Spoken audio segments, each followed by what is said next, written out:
Marede mahita sa bukede nomor 754.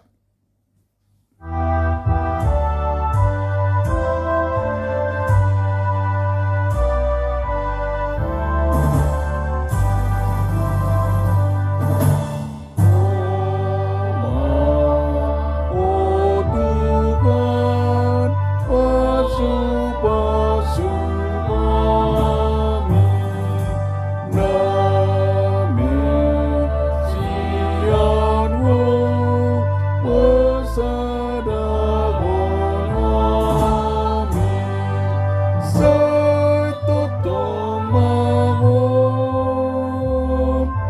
menangani kami, nina malas rohan nang biar sakit.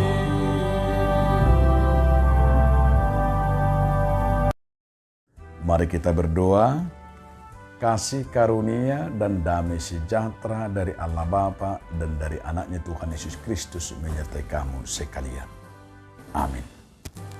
Saudaraku, di dalam nama Tuhan Yesus Kristus, sebelum kita melakukan segala kegiatan kita, renungkanlah firman Tuhan hari ini yang menyapa kita dalam Kolose 3 ayat 15. Hendaklah damai sejahtera Kristus memerintah dalam hatimu, karena untuk itulah kamu telah dipanggil menjadi satu tubuh, dan bersyukurlah. Jala damai ni Kristus mana mangarajai di bagasan rohamuna aitu si dohamu di jauh di bagasan sadadagini. Gabi parroha mauliati mahamu.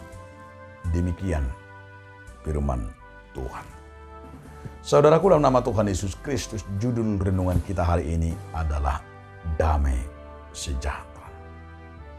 Hidup dalam damai sejahtera semua impian setiap manusia. Namun kenapa damai sejahtera itu susah kita temukan? Karena dunia ini sudah penuh dengan kekacauan. Karena dunia itu semua penuh dengan godaan-godaan. Karena dunia ini sudah memiliki, yaitu bahwa manusia sudah jatuh ke dalam dosa.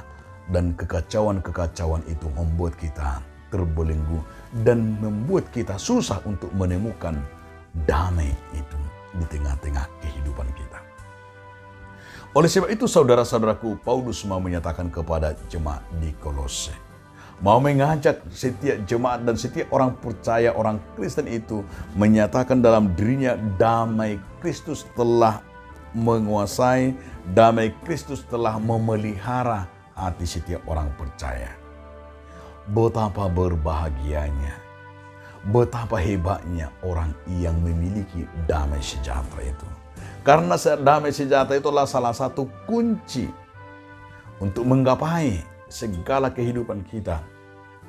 Dan termasuk adalah yang paling luar biasa yang harus kita hayati.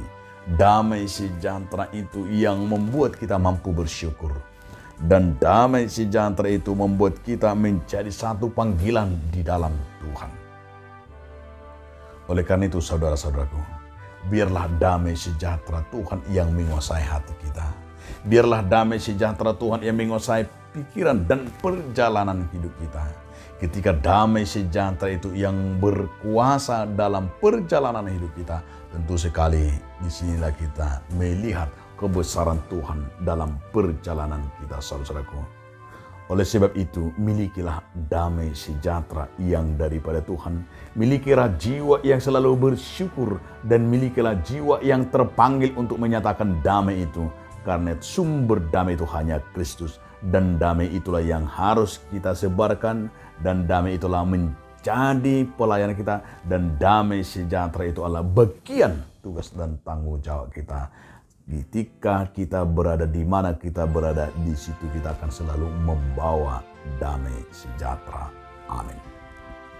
Terima kasih Tuhan atas firman yang mengajak kami hidup dalam damai sejahtera. Amin.